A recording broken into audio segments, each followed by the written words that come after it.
européen pour vous. Je pousse le militantisme et la provocation jusqu'à dire je suis européen d'abord, français ensuite. Donc, de ce point de vue, je n'ai pas changé. Il n'y a pas plus maladivement européen que moi. Et je dois dire que je suis aujourd'hui plus serein que je ne l'ai jamais été sur la construction européenne. Donc, je jette au débat, ne serait-ce que pour provoquer une discussion entre Emmanuel Todd et moi qui est très codée, parce qu'on a dû la voir un nombre incalculable de fois, de dire, bon, la monnaie est là, plus personne ne la contexte. De ce point de vue, ce qui se passe en Italie est très intéressant. Il n'y a pas plus militante de l'Europe et de l'euro maintenant que Mme Meloni, et je crois que c'est un signe important. La crise du Covid a amené les Européens à resserrer les rangs dans des ordres d'activité qui n'étaient pas acquis d'avance. Qu'il s'agisse du fonds économique qui a été mis en place, qu'il s'agisse de l'achat des vaccins, etc. Alors, vous allez me poser la question, évidemment, de l'Europe face à l'Ukraine. Attendez, faites pas l'émission avant, on va la poser. Je dirais deux choses. Le premier père de l'Europe n'est pas Jean Monnet, c'est Joseph Staline. Bon. De ce point de vue, Vladimir Poutine a décidé d'être un père putatif aussi de l'Europe pour une raison très simple, c'est qu'il renvoie l'Allemagne à l'Ouest. Quelle était la fonction de Joseph Staline? C'était de renvoyer l'Allemagne à l'Ouest. Et donc la tentation du Sonderweg, la tentation allemande d'une voie autre, d'une voie au milieu de l'Allemagne, évidemment avec une Russie menaçante, n'existe plus. Alors vous allez me dire, oui, mais nous sommes dans un univers dominé par les États-Unis. C'est vrai. C'est vrai que sur le plan stratégique et militaire, avec le retour d'une administration très classique, il n'y a pas de souveraineté militaire européenne. Nous sommes tous sous l'ombrelle de protection des Américains. Sauf que je crains que cette Amérique-là ne soit une réminiscence de l'Amérique que j'aime, mais ne soit pas l'Amérique de demain. Je crois que les États-Unis sont un pays moins occidental qu'un pays monde, une espèce de concrétion du monde entier.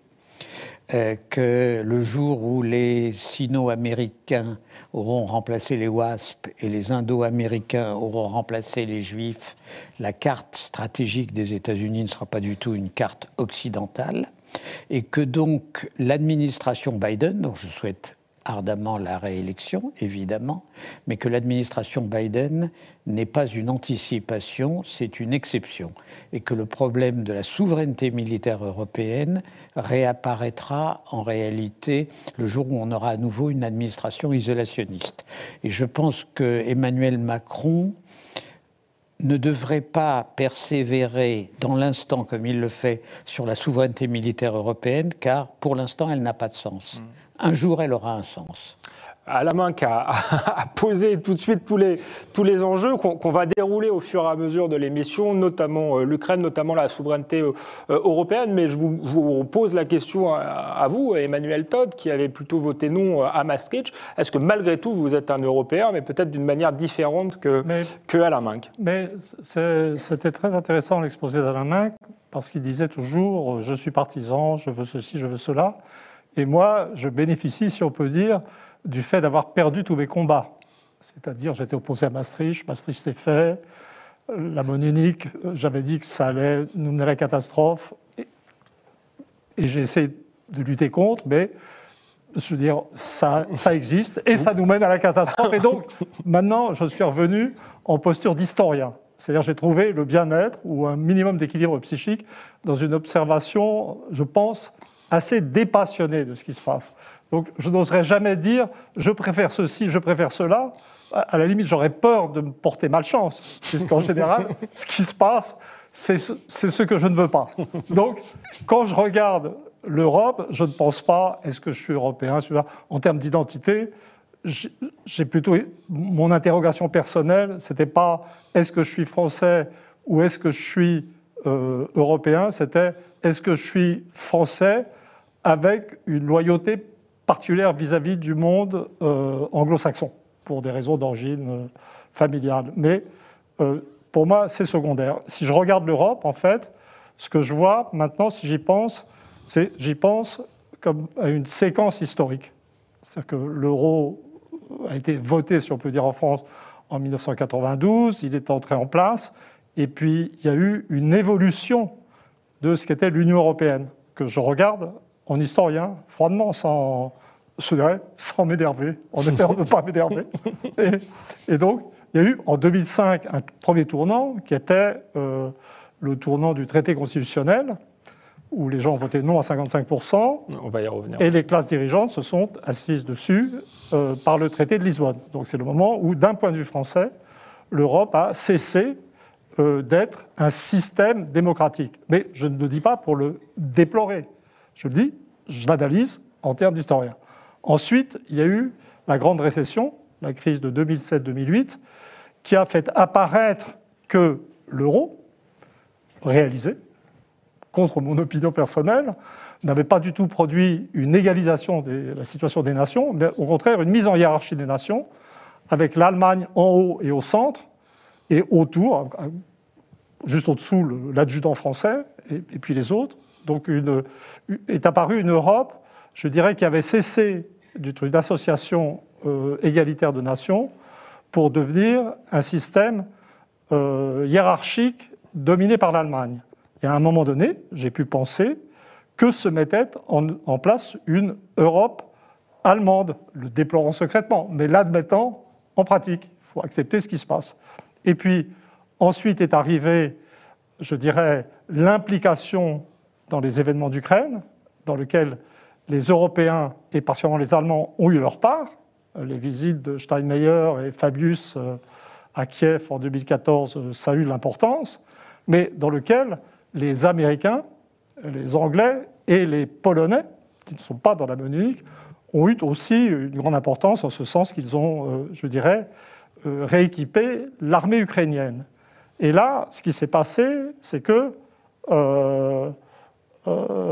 ça nous a amené au conflit actuel. Et ce qui est apparu dans le conflit actuel, et c'est sur quoi je travaille, c'est la disparition de toute autonomie européenne. C'est-à-dire qu'avant, il y avait l'idée d'un modèle européen, quand même, auquel je pouvais, dans une certaine mesure, adhérer. Je veux dire, l'idée de l'État social, qui était autre chose que l'Amérique, finalement, quelque chose de plus civilisé, de plus doux. En ce sens, j'étais européen.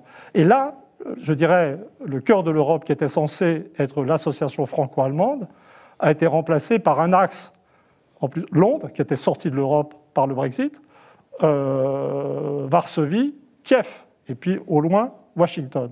Et depuis, ce qui se passe en Europe, en termes de décision, paraît assez secondaire, puisque la guerre devient le facteur essentiel.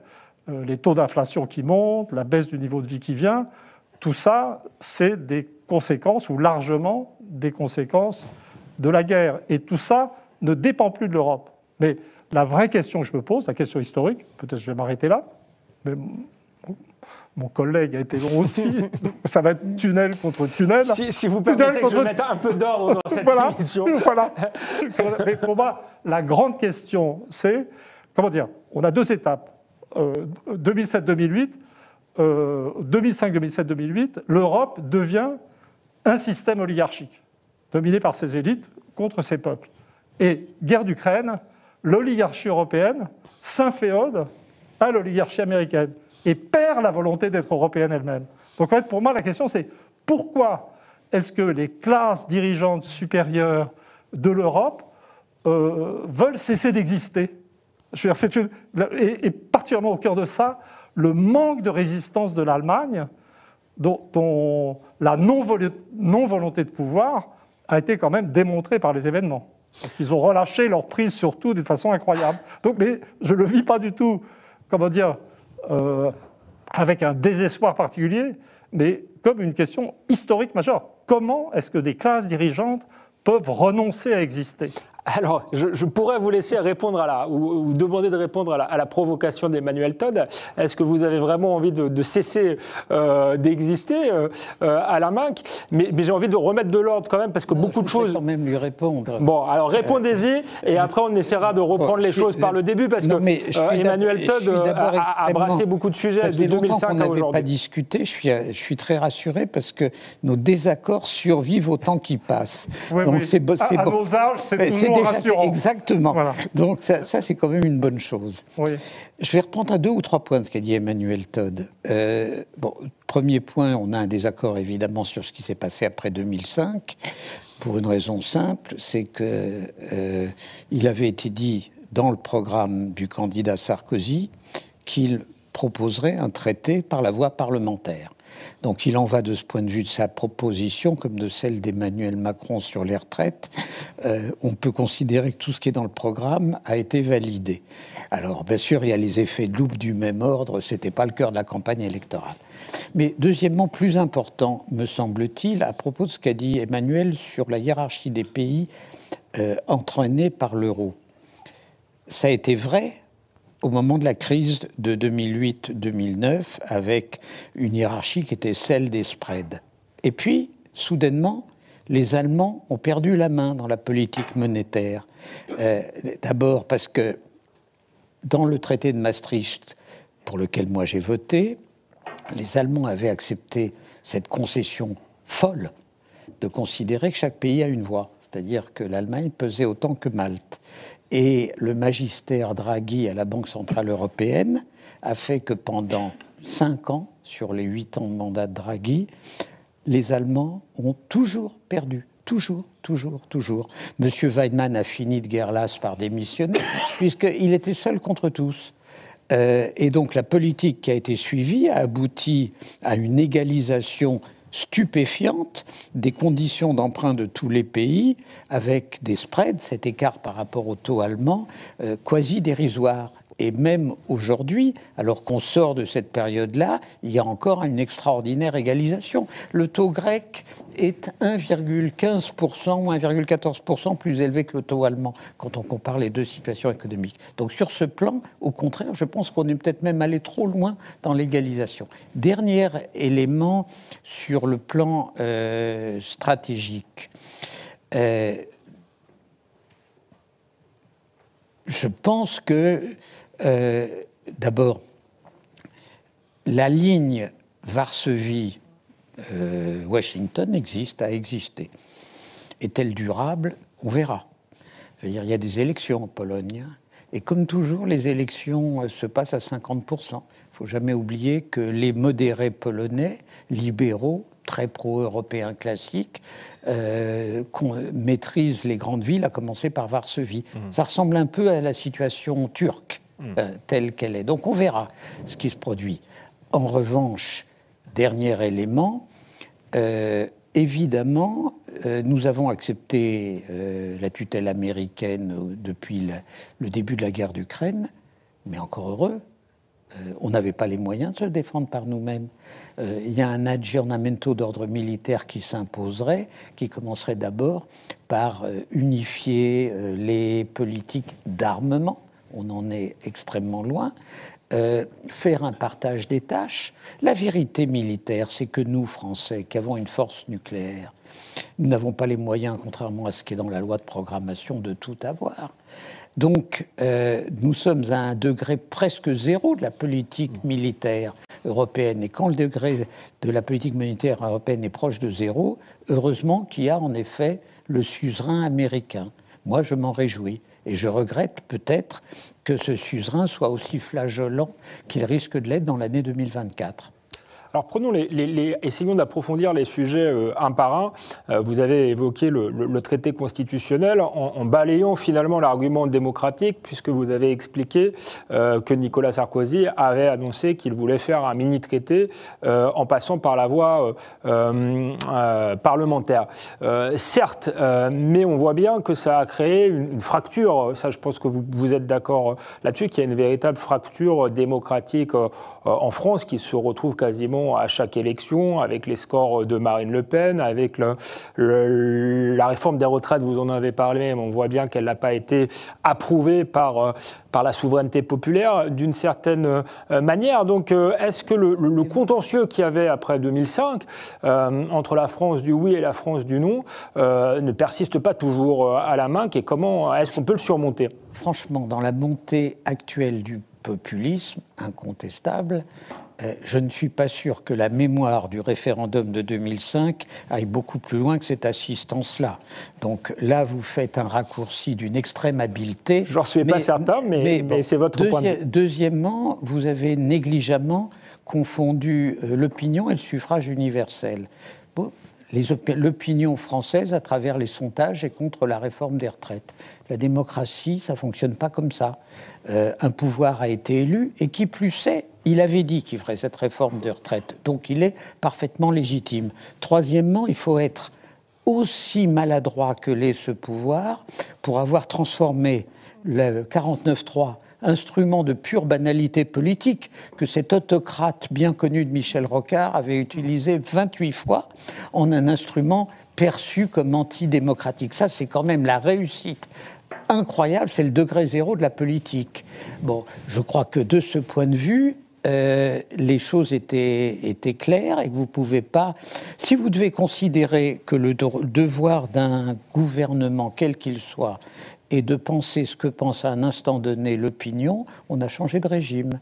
Ça n'est pas le cas. Alors, Emmanuel Todd, vous avez dit que l'Europe était indémocratique. Je voudrais sortir du débat franco-français quand même et essayer de poser l'Europe en termes d'entité culturelle et géopolitique et revenir à ce sentiment de, je n'ose pas dire émerveillement historique et surprise historique, à voir l'Europe à travers, avec ses classes dirigeantes, s'aligner absolument sur les États-Unis au moment où la société américaine s'engage dans une plongée régressive comme on n'en a jamais vu dans l'histoire. Je veux dire, l'Amérique qui est arrivée en 1944, c'est un pays qui...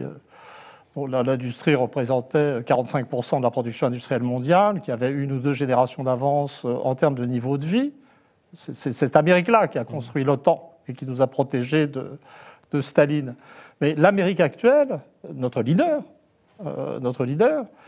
c'est un pays, c'est pas juste un pays où les inégalités sont montées dans des proportions absolument stupéfiantes, c'est un pays où la mortalité augmente, où l'espérance de vie diminue. Je veux dire, maintenant, il y a un écart d'espérance de vie entre la France et les États-Unis de 6 ans, et ça ne s'arrange pas. C'est un pays où le taux d'incarcération, c'est le pays de la liberté, mais c'est le pays où le taux d'incarcération, je dirais, est le plus élevé du monde. C'est un pays où, je dirais, le jeu politique est totalement corrompu par l'argent et dont on ne peut plus. Peu de gens maintenant décrivent, là je parle d'un point de vue anglo-américain, oseraient dire que l'Amérique est une démocratie libérale standard, oligarchie libérale peut-être. Et donc ce qui m'étonne en fait dans la situation actuelle d'un point de vue culturel, c'est cette renonciation de l'Europe qui, quand même, garde... Je sais que l'état social en France est menacé, qu'il y a des problèmes avec les hôpitaux, etc. Je sais qu'on a une mortalité infantile qui recommence à augmenter très légèrement, mais qui est quand même très inférieure à celle des États-Unis.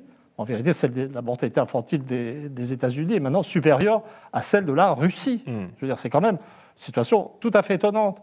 Et ce sur quoi je m'interroge, c'est sur l'espèce de non-réflexion générale, d'unanimisme, dans la façon dont on se situe dans ce jeu géopolitique. Je n'ai pas envie de rentrer dans le débat sur les responsabilités de la guerre d'Ukraine.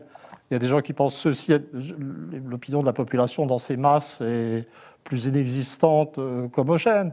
Mais je suis surpris par cette espèce de mouvement de banc de poissons, en fait, des classes supérieures moyennes occidentales, notamment françaises, à se rallier derrière ces États-Unis, qui font tout le temps la guerre quand même.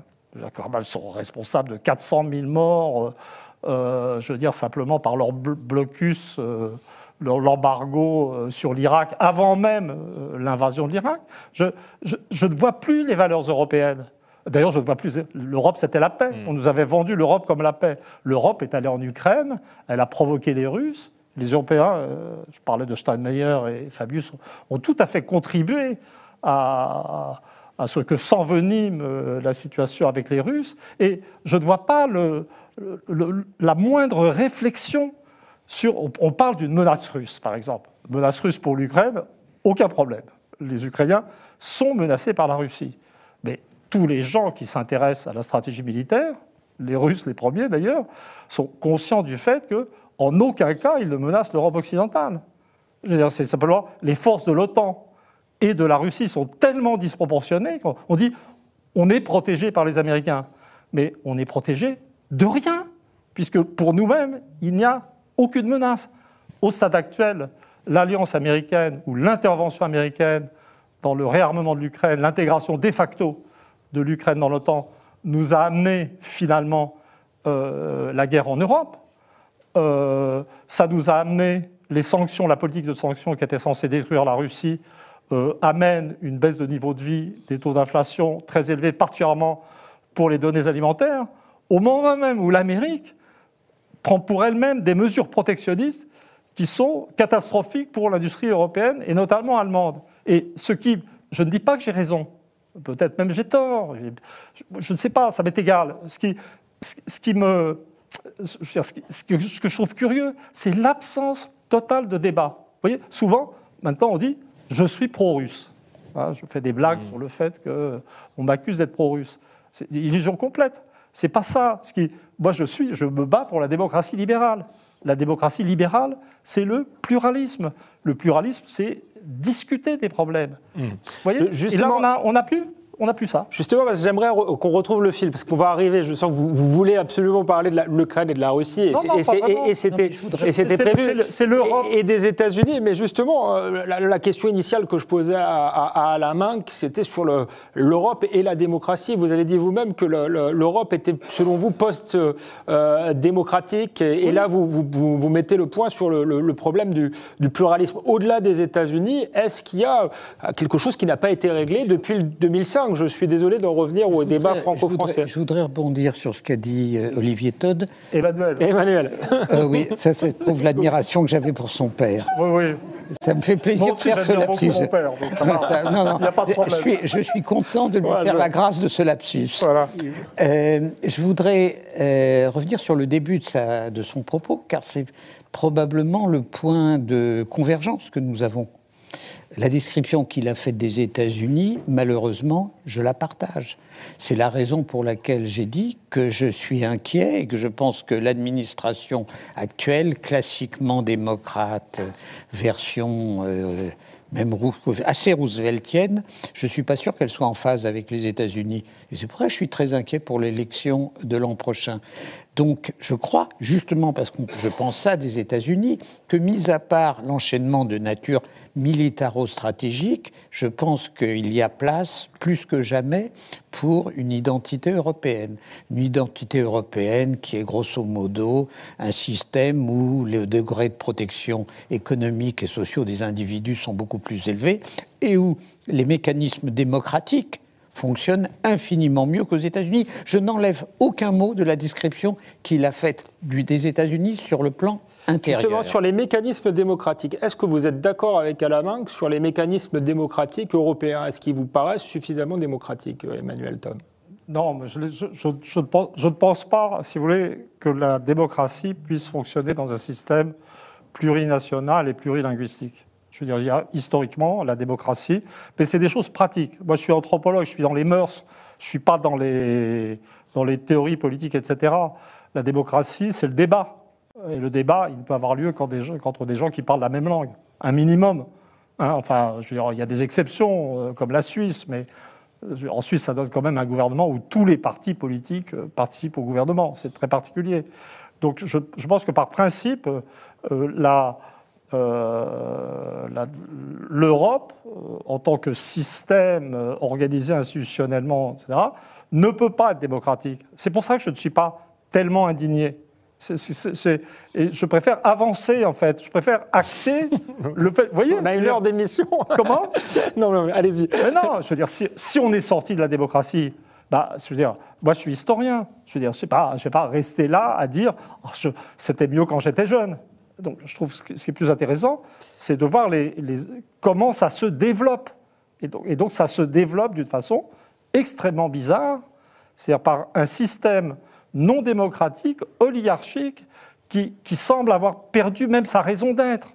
Moi, je suis fasciné par le comportement de l'Allemagne. On soupçonne l'Allemagne de toutes sortes de projets. L'Allemagne, il y a certainement des projets économiques, elle a une volonté de captage démographique de population dans l'Est européen parce qu'elle a une démographie trop faible pour sa base industrielle. Mais là, on est en train de constater qu'effectivement, l'Allemagne n'a plus d'armée, qu'elle n'a aucune envie de régner. Elle reste l'Allemagne. Mais, vous voyez, et donc on voit ce système qui se dilue. Alors, le comportement de la France, là, on peut revenir sur la France, et je veux dire, la dissolution de l'identité nationale, revendiquée par Alain d'ailleurs, qui dit qu'il est européen, avant d'être français. Pourquoi pas? On a le droit, en fait. Chacun ressent ce qu'il veut. Mais la dissolution de la conscience d'être la classe dirigeante d'un pays qui a une histoire comme la France me paraît quelque chose de stupéfiant. Vous voyez? Mais ça existe. Et il faut comprendre. Alors moi, j'ai des hypothèses qui vont, en fait, au-delà des problèmes de la guerre d'Ukraine et qui sont plutôt associés à l'accélération, je dirais, de l'intégration financière du monde. Par exemple, j'étais très intéressé de voir dans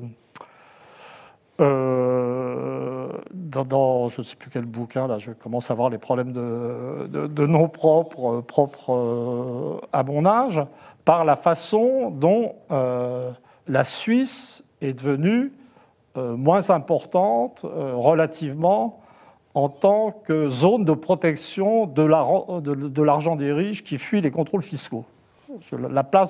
Mais la Suisse, c'était un paradis fiscal européen, d'une certaine manière. C'était notre paradis fiscal. Et donc, les choses qui m'intéressent et sur lesquelles je réfléchis, c'est sur la façon dont les paradis fiscaux, qui sont plutôt situés dans la sphère anglo-saxonne, je pense aux Bermudes, aux îles Vierges britanniques, à Malte, à Gibraltar, et tous ces coins-là, sont devenus très importants pour les riches du continent européen et de l'Europe proprement dite. Je me demande même si certains ne sont pas, avec l'accélération d'Internet, je me demande même si une partie des classes supérieures et des riches d'Europe, qui auraient dû constituer une oligarchie européenne, n'ont pas été un peu prises au piège de la défiscalisation dans le monde anglo-américain et ne se sont pas intégrés par ce biais aux classes supérieures anglo-américaines.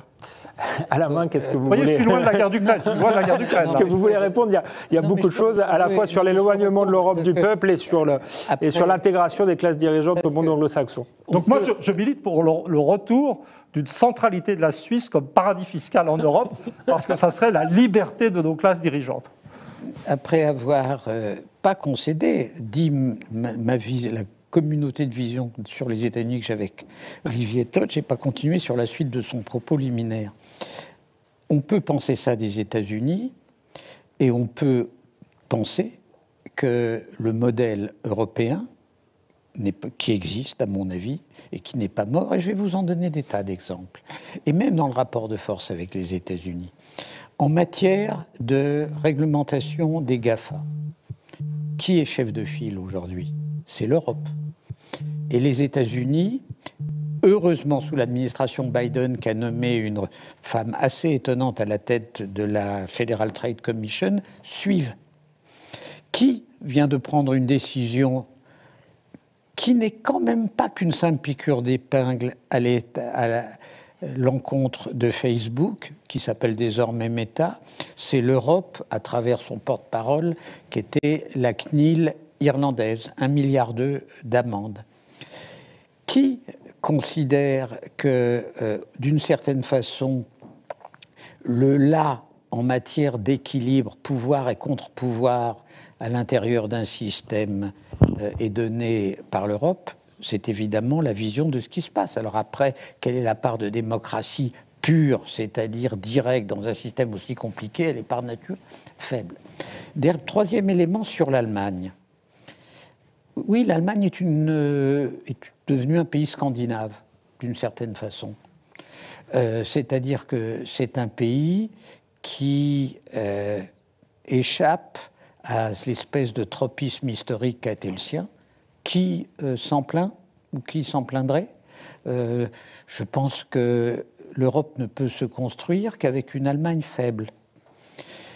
Cette Allemagne faible, en effet, elle se manifeste à plusieurs égards. Faible par sa démographie, faible par des choix économiques relativement malencontreux, faible par le fait que la dépendance à la Chine peut avoir des effets négatifs, et faible même dans son acceptation ou sa manière de se positionner dans le monde, est faible enfin par sa surbureaucratie, qui fait que quand le chancelier Scholz dit « on change d'époque », le Zeitenwende, il ne se passe rien, parce que l'Allemagne est tellement bureaucratique qu'elle n'est même pas capable de mettre en pratique la politique ou le changement militaire qui a été fait en mettant 100 milliards dans un fonds dont il n'arrive pas à dépenser quelques milliards. Donc c'est pour ça que si l'Allemagne était très forte, il n'y aurait pas de construction européenne possible, me semble-t-il. Et dernier élément sur l'Allemagne, rappelez-vous ce que Mme Merkel a dit quand elle est revenue du sommet de Taormine, qui était sa première rencontre avec Trump. Elle était en campagne électorale et elle a fait le lendemain un meeting où elle a dit « Je n'ai appris qu'une chose à Taormine, nous devons, nous Européens, compter sur nos propres forces ». Ceci me ramène à ce que je crois être le risque qui ramènera la nécessité d'une unité stratégique européenne. Mais là, on est dans un moment où elle n'a pas de sens. M. Trump avait mis fin à l'article 5 de l'OTAN, qui est l'automaticité de la solidarité. Biden l'a rétabli. Mais il risque de s'arrêter dans une deuxième présidence Trump. Donc nous devons être prêts à bâtir cette forme d'identité, et je ne pense pas du tout que ce soit un abandon, et je pense que la relative faiblesse allemande fait que nous pouvons, nous Français, jouer un rôle qu'autrement nous aurions du mal à jouer. Emmanuel Todd. Alors moi, j'ai une vision complètement différente. Je suis presque surpris d'être pris dans un débat sur l'avenir de l'Europe ou l'existence de l'Europe, parce que j'avais complètement intériorisé l'idée qu'en termes de projet, elle n'existait plus du tout. Je veux dire, c'est-à-dire que, parce que la guerre la laisse de côté, et j'étais dans une sorte de problématique, mais pourquoi a-t-elle disparu aussi facilement? Pourquoi se laisse-t-elle embringuer dans cette guerre qui est contraire à tous ses intérêts? Pourquoi est-ce que l'Europe, maintenant, se mêle du conflit entre la Chine et Taïwan? Je ne savais pas que Taïwan faisait partie de nos responsabilités stratégiques. J'essayais de comprendre, mais ce qui suggère une non-conscience. Et puis les projets européens, en fait, il n'y en a plus. Je veux dire, l'Europe, elle est confrontée à un certain nombre de crises. Et quand on dit que l'Europe va faire quelque chose, je me marre, parce que quand on dit ce problème va être réglé par l'Europe, on sait qu'il ne va pas être réglé, ou que ça va prendre encore plus de temps. Moi, quand j'ai entendu l'Europe va s'occuper de sa politique d'armement et se concerter, j'ai imaginé Poutine rigolant, avec la certitude que l'Europe n'allait rien faire. Ça doit lui arriver assez rarement par le temps qui court. Ah, bon, c'est un autre débat. Mais je pense que c'est toujours cette forme logique. On se dit, pourquoi est-ce que l'Europe, dans un tel état, je dirais, de déliquescence, d'absence de projet, de vide, etc., accepte de se laisser entraîner dans cette guerre qui est contraire à ses intérêts, en fait. Je veux dire, la rupture entre l'Allemagne et la Russie, recherchée par les États-Unis d'ailleurs, a été une véritable catastrophe économique. Si l'Allemagne rompt avec la Chine, on ne sait même pas si elle survivra en tant que puissance économique. Mais je pense qu'il faut renverser et se dire, peut-être c'est pas malgré que, mais parce que. C'est-à-dire que comme l'Europe n'existe plus en tant que projet, comme il y a une véritable angoisse qui monte de cette absence de projet, de cette vaporisation du projet européen dans les classes dirigeantes, alors même qu'effectivement les peuples ont été matés. Je dis, est-ce que la guerre finalement n'est pas un projet ? Est-ce que ce n'est pas une solution en fait ? Est-ce que si l'Europe, aspirée par cette guerre, n'espère pas y retrouver une raison d'être ? En tout cas, ça permet de ne s'occuper de rien de sérieux. C'est-à-dire qu'il y a le méchant Poutine, qui, ça a presque été dit par Alain, qui polarise nos énergies, notre attention. L'Europe a enfin un problème qui pourrait l'unifier, mais la vérité, c'est que il y a en Europe même une aspiration à la guerre. Alors, c'est une aspiration d'un genre assez particulier, parce que c'est une aspiration à ce qu'il y ait une guerre à laquelle on participe en envoyant des armements, mais où on ne se fait pas tuer quand même. C'est tout à fait nouveau dans l'histoire du continent. Cette idée d'une guerre par procuration, où on est du bon côté de la justice, mais où on ne produit pas de héros, en tout cas par quelques mercenaires en quantité exagérée. Et donc, moi, je pense qu'il y a une interaction entre cette guerre et le sentiment et la disparition du sentiment européen. C'est ça qui est rendu. Et donc, dans ce cas-là, si on a ce modèle, on comprend pourquoi l'Europe s'est donnée à l'OTAN. Si elle n'existe plus, il n'y a rien à donner. L'Europe avait déjà perdu sa virginité. Non, mais Emmanuel postule quelque chose qui fait qu'il oublie, par exemple, ce qui s'est passé au moment de la crise du Covid. Tout le monde a pensé que l'Europe allait exploser sur la crise du Covid. Et l'Europe, non seulement n'a pas explosé, mais s'est renforcée. Alors après, on peut chercher les motivations. Chacun le fait avec ses arrière-pensées. Pourquoi à un moment, Mme Merkel bascule et accepte un fonds de solidarité économique totalement contraire à la doxa allemande? Parce qu'elle s'est rendue compte qu'à un moment, le marché unique, dont l'Allemagne a tiré un grand profit, mais c'était quelque chose d'accepté dès le départ, était menacé. Il était menacé par les tensions que connaissait l'Italie. Qui a pensé à l'époque que face à un problème nouveau, cette Europe soi-disant lente irait aussi vite jusqu'à une politique commune d'approvisionnement en vaccins? Elle a été menée. Donc, d'une certaine manière, tout le monde crie haro sur le baudet, mais tout le monde est ravi de tirer parti de la capacité que donne l'existence d'un marché de 450 millions de consommateurs. Pourquoi, je vous ai cité tout à l'heure l'attitude vis-à-vis des GAFA, pourquoi l'Europe existe? Parce qu'en l'occurrence, elle est à la fois un marché, ce qui est attirant, et une régulation, ce qu'elle a inventé. Bon, de ce point de vue, il existe un modèle européen. Alors, bien sûr, l'Europe fait, au fond, une guerre très particulière, comme les États-Unis, c'est la même, puisqu'il n'y a pas d'envoi de soldats américains, mais notre histoire a été parsemée de formes diverses de non-intervention intervenantes. Et donc, de ce point de vue, je pense que... Alors là, je rejoins Emmanuel, la menace poutinienne est quelque chose qui amène les Européens, d'une certaine façon, en dehors de l'acceptation de l'ombrelle temporaire de protection américaine, de se serrer les coudes. Alors bien sûr que Poutine ne menaçait pas la France et probablement pas l'Allemagne, pour une raison tout à fait simple, c'est qu'on peut penser que l'Allemagne est dans la zone de protection de notre force de frappe. Ça, c'est un débat tout à fait intéressant qu'on n'a jamais. Chacun sait que la force de frappe est destinée à défendre les intérêts vitaux français. Les intérêts vitaux français, ils ne s'arrêtent pas à Strasbourg, chacun le sait bien.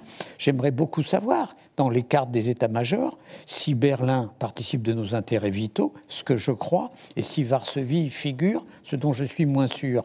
Bon, ça, c'est d'une certaine façon, quand la guerre est à nos portes, la France, par le simple jeu de sa force de frappe, retrouve une position tout à fait particulière.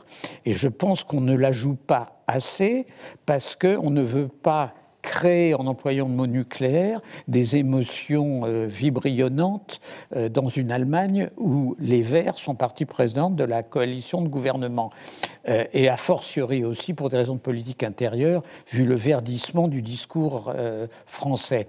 Mais au contraire, pour une fois, notre atout stratégique à nous, Français, est réapparu dans ce jeu. Au fond, il y a deux voitures européennes. Une voiture économique, le conducteur est allemand, le passager est français. Alors Emmanuel va me dire, il est à la place du mort. Mais donc j'anticipe sa remarque. Non, c'est très bon, c'est très bon. J'aurais jamais eu la présence d'esprit de le dire. Merci. Mais sur le plan stratégique, le conducteur est français et le passager pas à la place du mort non plus, et l'Allemagne. Et le sera a fortiori avec des États-Unis qui s'éloignent. Moi, je crois vraiment, je l'ai dit tout à l'heure, que les États-Unis ne sont redevenus un pays occidental que temporairement. Je pense que c'est un pays-monde et qu'un pays-monde a une autre carte. Voilà, mais... Moi, je trouve, quand même, j'aimerais pouvoir dire... Il est très sympa, il me dit, je suis d'accord avec Emmanuel, j'aimerais être en situation de pouvoir dire la même chose. Je suis d'accord avec Alain, mais j'y arrive pas en fait. J'avais l'occasion, alors que je suis plein de bonnes intentions, mais en ce qui concerne, je crois que l'un des problèmes qu'on a en France quand même, c'est que sur ce discours sur l'importance stratégique de la France, alors l'arme nucléaire, on l'a, c'est vrai, mais... Honnêtement, quand moi je fais de la géopolitique à plein temps, si on peut dire, et je passe plutôt mon temps dans des livres écrits en anglais et partie anglo-saxon, en fait on n'existe plus. Je veux dire, la France n'existe plus. L'Allemagne existe. Mais, parce que malgré tout, ce qui existe en Europe, c'est la puissance économique. Et l'Allemagne, je veux dire, au début, il était très clair que... l'Amérique, l'une des raisons de la guerre en fait actuelle, c'est que l'Amérique ne voulait pas d'une Europe sous domination allemande. Je me souviens, j'avais bon, enfin bon. Et l'une des préoccupations fondamentales stratégiques des Américains, absolument explicite, c'était d'empêcher l'espèce de coordination, de complémentarité qui était en train de s'établir entre l'industrie allemande et les ressources énergétiques russes. Parce que, je veux dire, le rapprochement de l'Allemagne et la Russie, ça aurait été de fait à terme l'expulsion des Anglo-Américains du continent européen. Et ça, c'était quelque chose d'inconcevable. Et donc, en ce sens, la guerre d'Ukraine a été une merveilleuse opération, dans un premier temps, pour les États-Unis. Et bien entendu, le sabotage du gazoduc Nord Stream, dont tout le monde fait semblant de se demander qui l'a fait, c'est super drôle, dont on sait depuis Seymour Hersh, etc. À la limite, moi, je n'avais même pas besoin de données pour savoir qui l'avait fait. Les Américains ont fait péter le lien qui associait, ou qui potentiellement associait la Russie à l'Allemagne. Donc vraiment, il y a quelque chose de... l'Allemagne est au centre des préoccupations américaines, empêcher l'Allemagne et la Russie de se rapprocher, mais vraiment la France ne compte pas dans ce... On ne la voit pas mentionnée. On ne la voit pas mentionnée. Mais c'est comme si... Mais pourquoi est-ce qu'on se raconte qu'on existe quand on n'existe pas ? Emmanuel a tenu deux propos contradictoires, puisqu'il nous a fait une description que je partage en partie de la faiblesse allemande, et soudain on retrouve l'Allemagne bismarckienne au cœur de Il a dit que sa force était relative, mais était plus importante que celle de la France. Il n'a pas non plus dit que c'était l'Allemagne bismarckienne. Les deux propos étaient un peu excessifs, mais les deux descriptions qu'il a données de l'Allemagne au début de notre débat et à la fin du débat donnent le sentiment d'avoir affaire à deux pays différents. Je crois que... Les Allemands se demandent eux-mêmes, quelquefois, s'ils ne sont pas deux pays différents. Mais c'est vrai. Donc c'est assez profond, cette remarque. Non, mais je suis d'accord. L'Allemagne a sur ce qu'elle est une interrogation lancinante qu'elle n'a toujours pas. Qui suis-je, où vais-je, qui remonte très loin et qui se manifeste à nouveau et qu'elle n'a pas traité. Évidemment. Mais je pense que le propos qu'on n'existe nulle part, c'est pas vrai. Si on était plus fort économiquement, on existerait davantage. Évidemment que un pays affaibli par sa dette voit malgré tout même sa puissance nucléaire relative atteinte. C'est une certitude. Le problème français aujourd'hui, c'est un problème de mettre fin à un endettement qui a été destiné uniquement à maintenir notre modèle social à un niveau très élevé et au-delà de nos possibilités. Ça, c'est la vérité. Et c'est là, de ce point de vue, l'euro qu'Emmanuel ne voulait pas a été un formidable cadeau fait à la tentation française de vivre à crédit. Je veux dire, ça c'est sûr. Ça y est, j'ai trouvé l'occasion d'être d'accord. C'est la bonne surprise. Je pense que c'est devenu ça. C'est devenu ça l'euro, mais c'était pas le projet. Non, c'était pas le projet. Le projet de l'euro, ça c'est vrai. Je suis content. Puisque je développe. On termine bien. Puisque je suis d'accord. Vas-y. Je développe.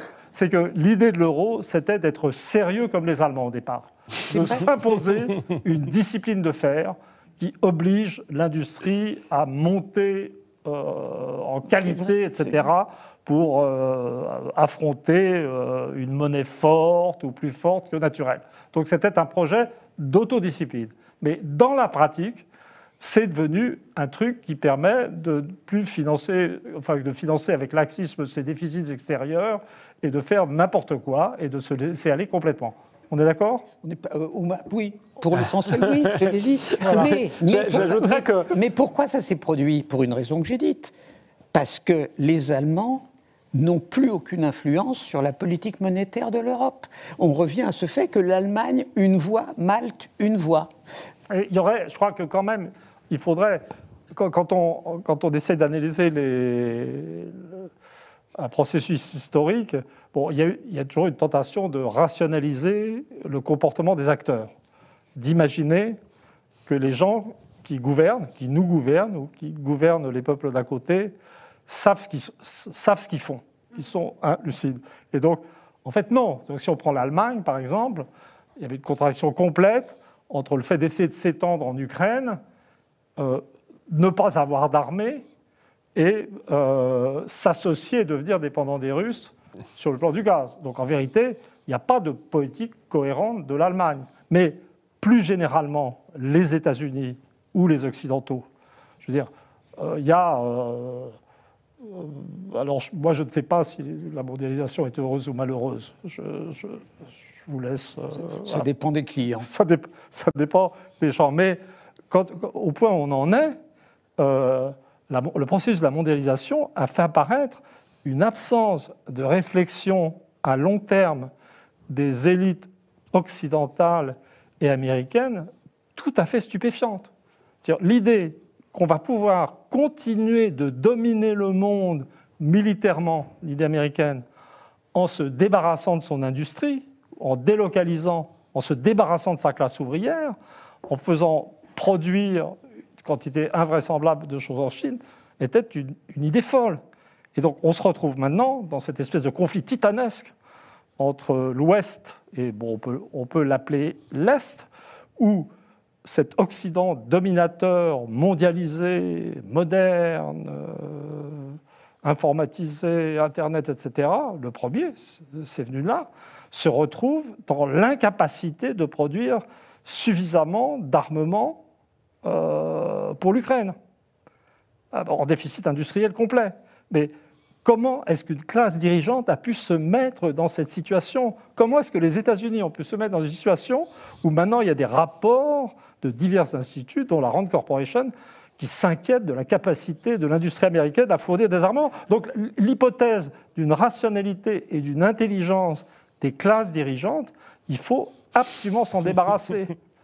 C'est le problème. Je pense que c'est le problème des gens de gauche. Des gens de gauche ou d'extrême gauche, ils pensent qu'il y a un pilote dans l'avion, ils pensent qu'il y a des gens en haut qui nous exploitent et qui savent ce qu'ils font. Mais c'est même pas vrai. Je crois qu'on a compris l'idée. Alain-Minc a souvent d'ailleurs défendu les experts. Vous avez peut-être une minute pour conclure, Alain-Minc. Je suis désolé, cette émission est vraiment... Vous avez pris les commandes, je dirais, de l'avion, mais c'est pas grave. C'était très... Vous aussi, Emmanuel Todt, vous êtes pas mal dans votre... C'était très bien, mais concluez, Alain-Minc. Mais je ne suis pas en total désaccord avec ce qu'a dit à la fin Emmanuel Todt. L'histoire progresse à contre-pied, toujours à contre-pied. Et on est dans un moment où nous, ça se reproduit à nouveau. Et d'ailleurs, les États-Unis, c'est pas la première fois. Je veux dire, le temps qu'il a fallu aux États-Unis pour entrer dans la guerre en 40, l'ambiguïté qui entoure Pearl Harbor, la stratégie de Roosevelt pour forcer son opinion publique à entrer dans la guerre, la tentation américaine d'isolationnisme dont on n'a pas parlé, parce qu'il y a les deux aspects, elle n'a jamais été aussi forte qu'en 40. Et il n'y a pas de meilleur livre que The Plot Against America de Philip Roth. Qu'est-ce qui serait passé si il dit Lindbergh, mais ça aurait pu être le candidat républicain, avait été élu. Donc en effet, l'histoire avance à contre-pied. Eh bien, ce sera la conclusion de... Moi, je peux dire un truc. Vous avez 10 secondes. 10 secondes. Hein. Je suis très heureux d'avoir vécu amicalement un désaccord total. Eh bien, on était heureux également de vous écouter. Et puis, on pourra peut-être poursuivre la conversation dans une autre émission parce qu'il y avait beaucoup de choses à dire. On n'a même pas parlé du Brexit, mais c'était tout de même passionnant. On se retrouve le mois prochain pour un nouveau numéro d'Esprit Libre. Merci à tous, à bientôt.